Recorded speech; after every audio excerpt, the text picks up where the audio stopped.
Mean whispers filled the fancy hall, leaving him completely alone as two security guards walked closer. It all started when Vance took Shaquille O'Neal's VIP table. At 11:15 p.m. at Monarch Prime, manager Clara coldly told him his huge size and simple clothes did not fit their rules. Shaq was worth hundreds of millions of dollars, but he only wanted a simple, quiet dinner. Instead of getting angry, the giant stayed quiet to test if kindness existed in this fancy place.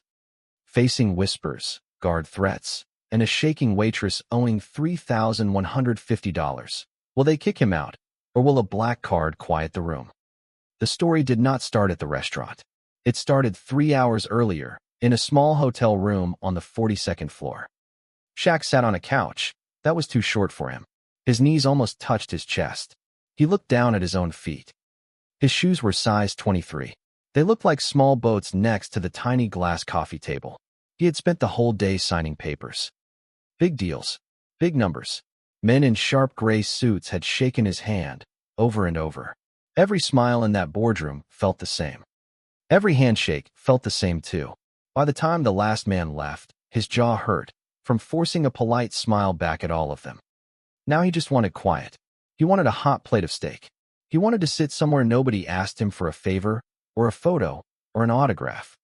He looked out the window at the city lights. Manhattan never really went dark. Cars moved like a slow river of red and white far below him. Somewhere out there, millions of people were finishing their own long days, tired in their own ways. He thought about Newark. He thought about his mother, Lucille. She used to count coins on the kitchen table at night, sliding them into small, careful stacks. She never had extra. She never asked anyone for help either. She used to say something simple to him when he was just a tall, awkward boy. She would tell him to watch how people treat the ones who can't fight back. She said that told you everything about a person's heart. He had never forgotten those words, not once in 30 years. He remembered the smell of their old apartment kitchen, the sound of the radiator clicking on cold nights. He remembered how his mother never raised her voice, even when the lights got shut off twice in one winter. She just lit a candle and kept folding laundry like nothing had happened. Shaq picked up his phone. He did not call a car service. He did not want a long black limousine waiting outside a restaurant, with cameras and strangers gathered around it. He just wanted to walk in like anyone else, just once. He opened a reservation app on his phone. He typed a fake name. He chose the name George. It was simple and plain. Nobody would ever notice a quiet man named George. The clock on the nightstand reads 6:30 p.m. He grabbed his old gray hoodie from the closet. It was soft and a little too big, even for him. He pulled on a pair of faded jeans. He laced up his worn white sneakers. He looked in the mirror for 1 second. A giant stared back at him, tired around the eyes. He sighed quietly and turned off the hotel light behind him. Outside, the wind was cold for early fall. Leaves skittered across the sidewalk near the hotel entrance. He walked 3 blocks instead of calling a car, his hands buried deep in his hoodie pockets. People glanced at him on the sidewalk as he passed under the streetlights. A few pointed their phones up for a quick photo, without even asking. He kept his head down and kept walking, his shoulders curled slightly inward. He reached the glass doors of Monarch Prime Steakhouse near the corner of a quiet side street. Golden light poured out from inside, warm against the cold evening air. A crystal chandelier hung above the host's stand like a small frozen waterfall. Soft jazz music drifted through the open doors, mixing with the clink of silverware. Shaq pulled open the heavy glass door himself. No one rushed to hold it for him the way they usually did at fancier places.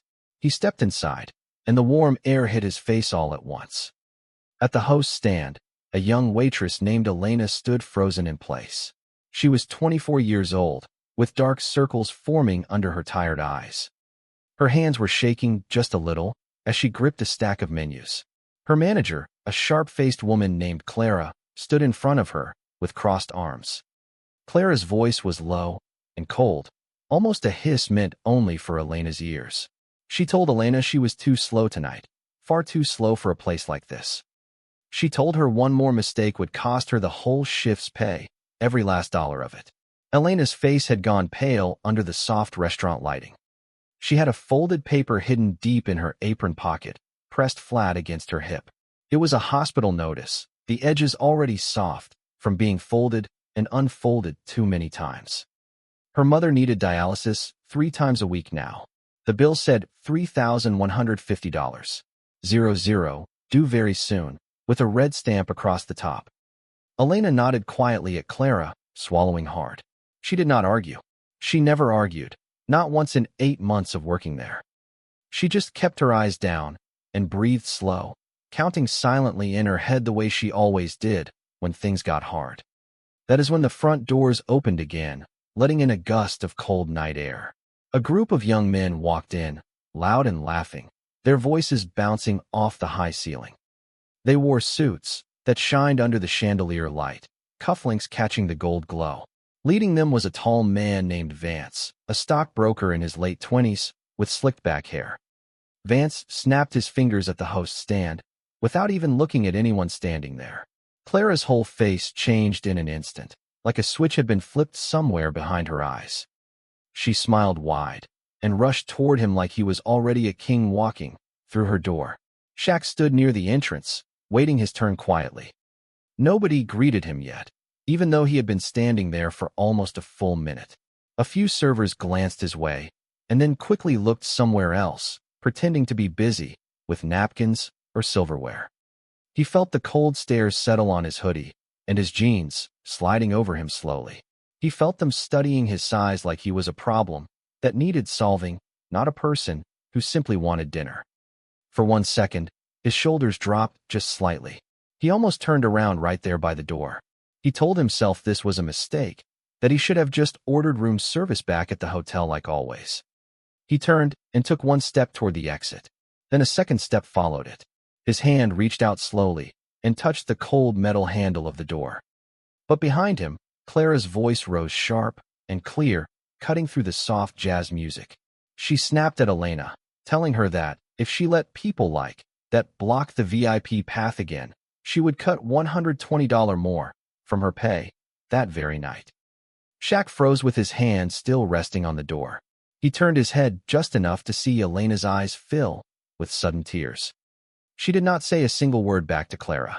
She just nodded fast and stepped aside, pressing herself against the wall.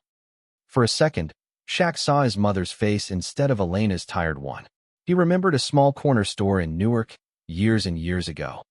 A clerk had once counted out his mother's coins twice, slow and loud, just to embarrass her in front of other customers in line. His chest tightened under his hoodie. He let go of the cold door handle completely. He turned all the way around and walked back toward the host's stand, his sneakers quiet against the marble floor. Clara was still busy fussing over Vance's group, pointing them toward the very best table in the house. She barely noticed Shaq standing there again, waiting patiently a few feet away. It was Elena who saw him first. She wiped her eyes fast with the back of her hand and walked over, even though her fingers were still trembling slightly. She looked up at him, way up, since he stood almost a foot and a half taller than her. Her voice came out soft and a little shaky, barely above a whisper. She told him she was very sorry, but his reserved table under the name George had just been given away to someone else.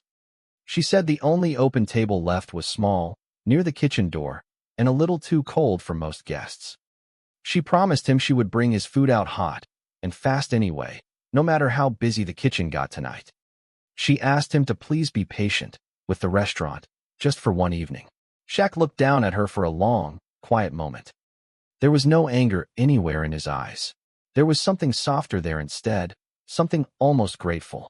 He gave a small nod and told her that table would be just fine with him. Elena seemed surprised by how calm and gentle his deep voice sounded. Most VIP guests barked their orders without ever looking at her face.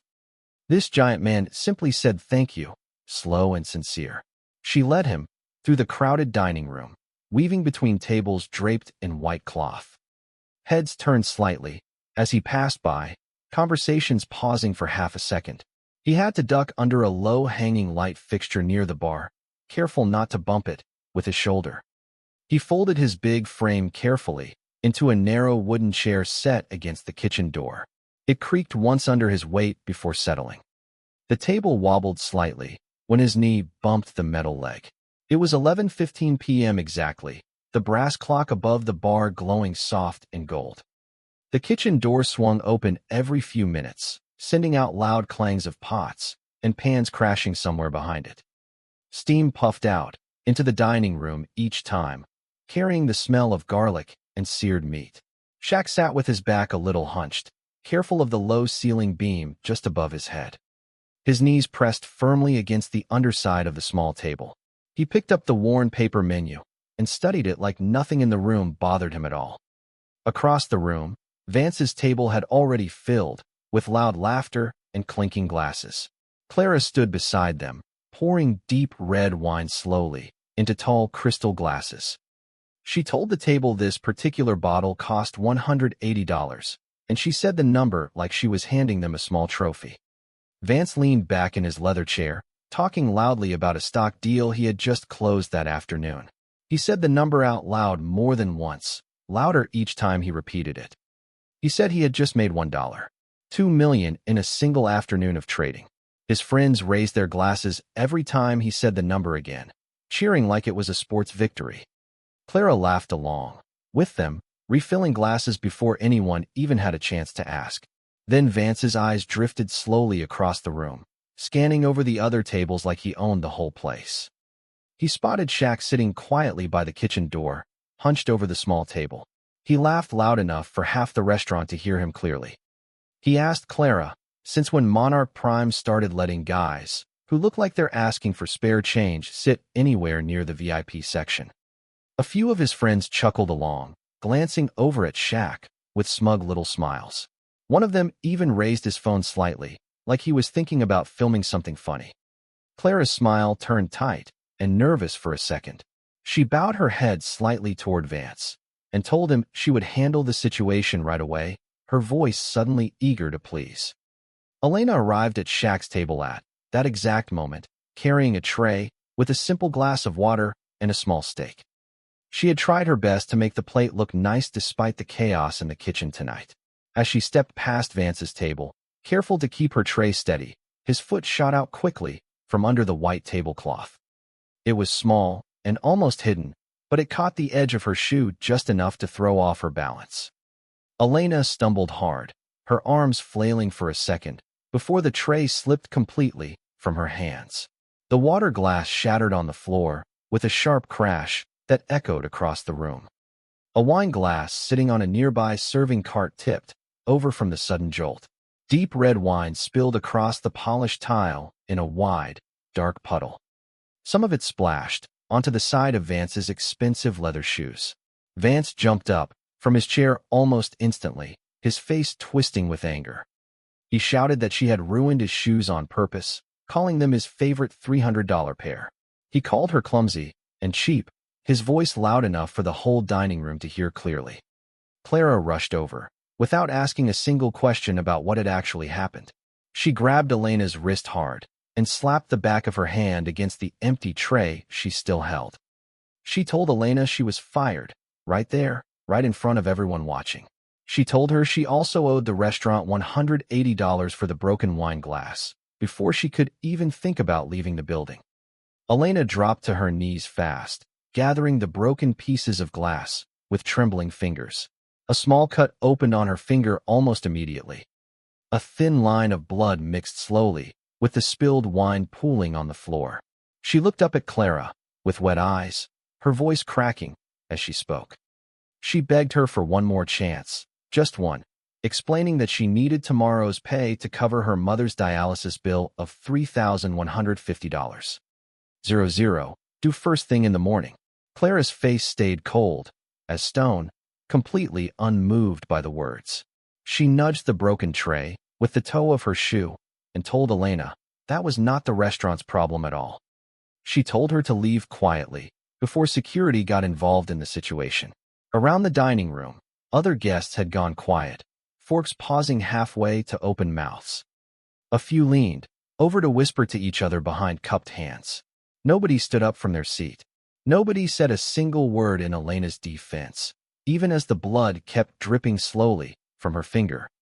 An older man at a nearby table looked down at his plate, suddenly very interested in his food. A woman beside him reached for her wine glass instead of speaking up, swallowing whatever words had almost come out. Shaq sat at his small table near the kitchen, watching everything in complete silence. His big hands rested on his knees under the table, fingers slowly curling into tight, controlled fists. He thought about every overnight shift his mother had worked, scrubbing floors long after midnight, never once complaining to a single soul about her aching back or her tired hands. He thought about how often good, hardworking people get crushed quietly, while everyone else simply watches and says nothing.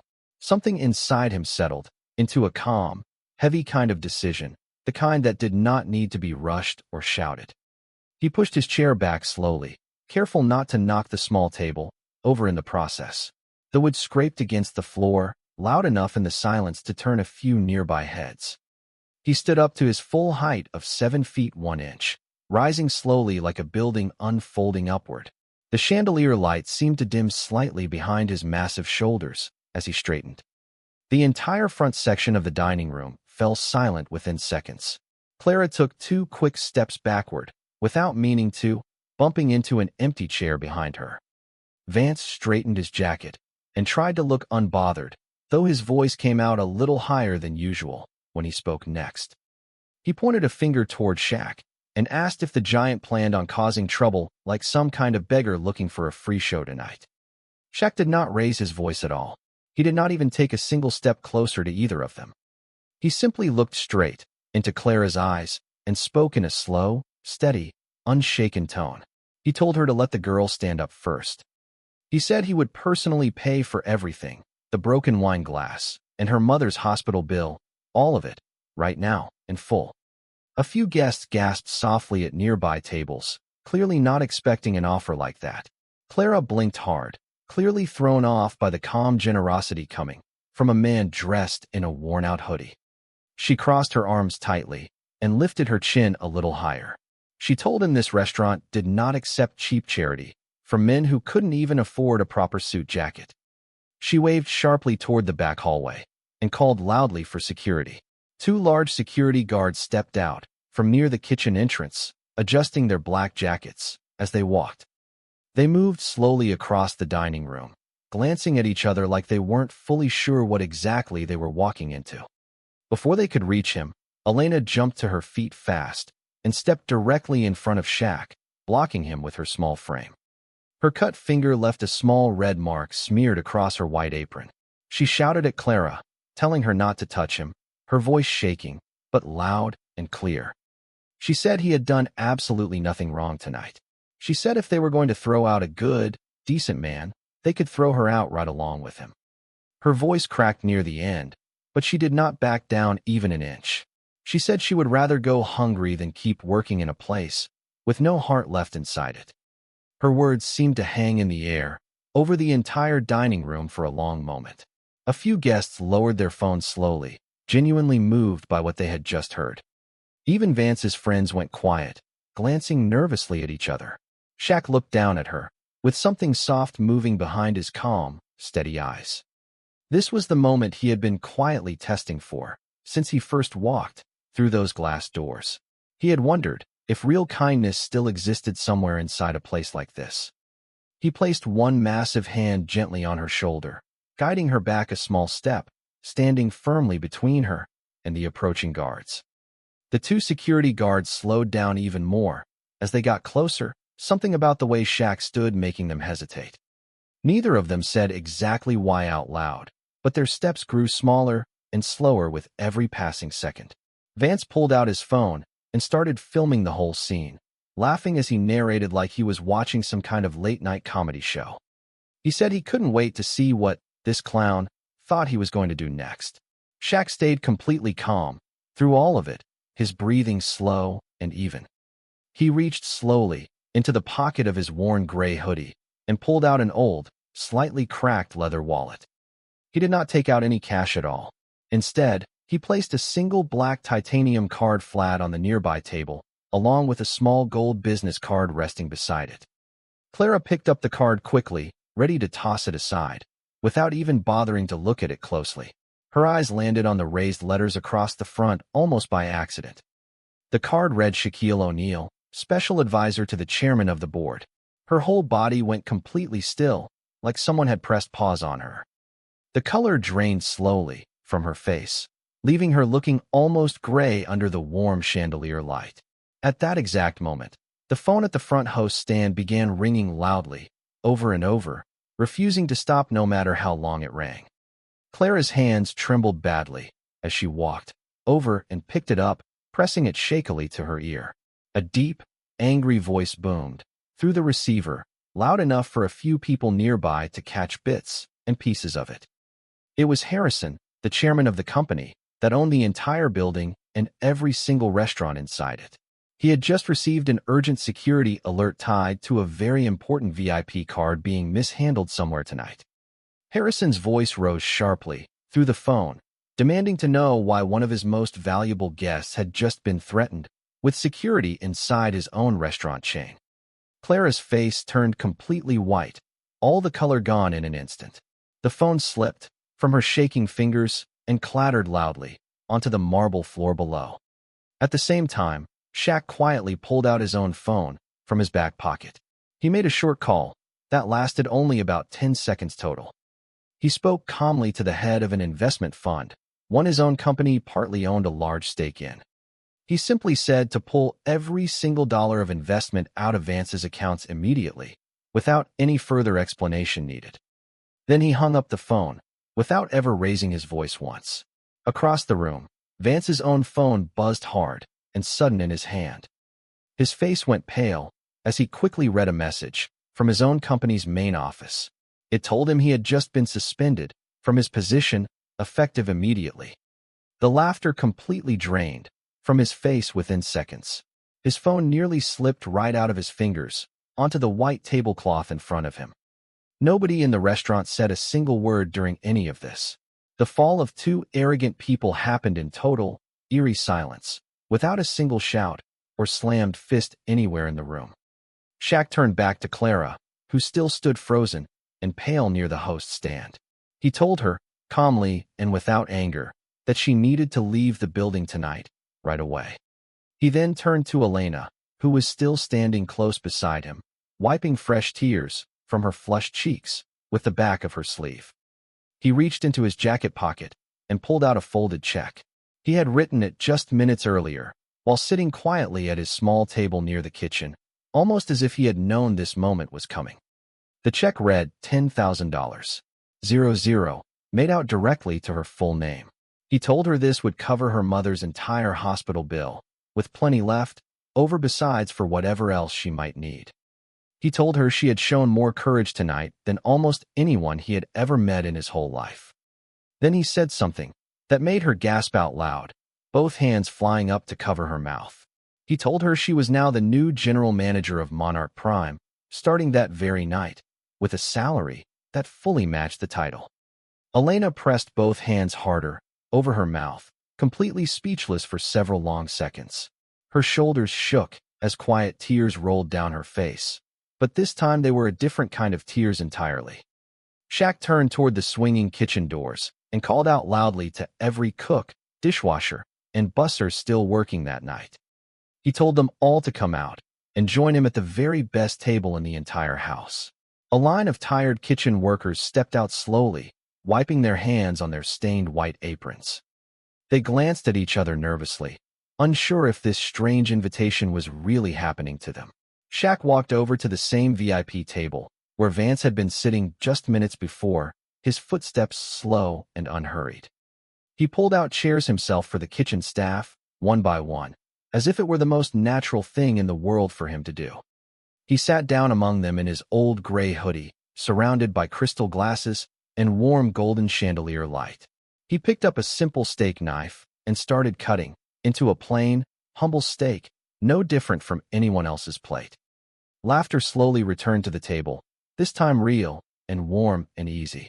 The brass clock above the bar read 11:45 p.m. exactly, the hands glowing softly in the low light.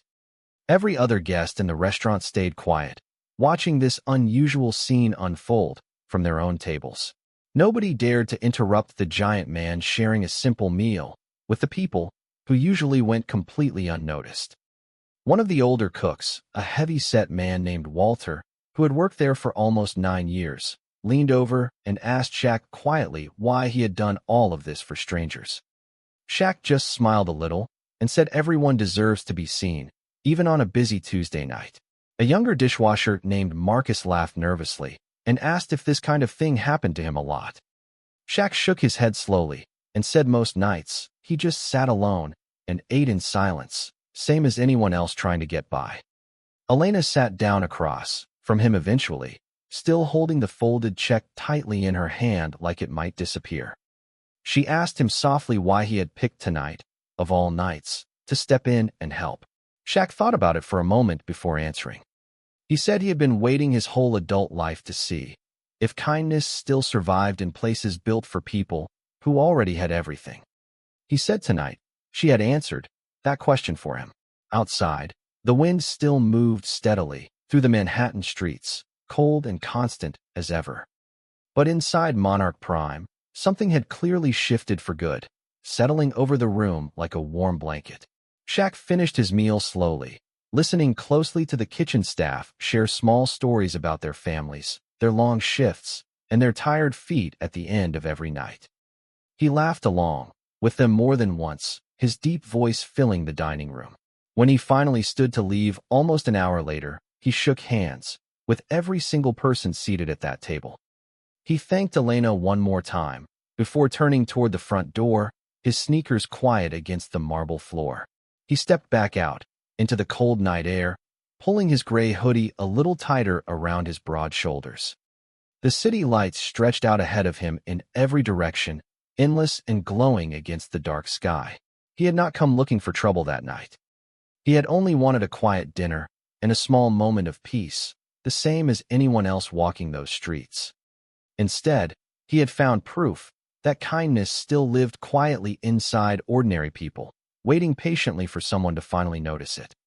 He thought of his mother again as he walked, picturing her standing at that old kitchen counter in Newark, counting coins under a flickering light.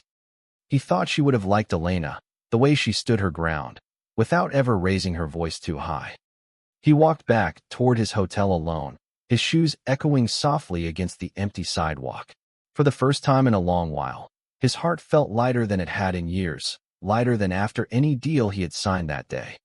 Somewhere behind him, the lights of Monarch Prime kept glowing warm against the dark street, holding on to a night that none of the people inside would ever quite forget.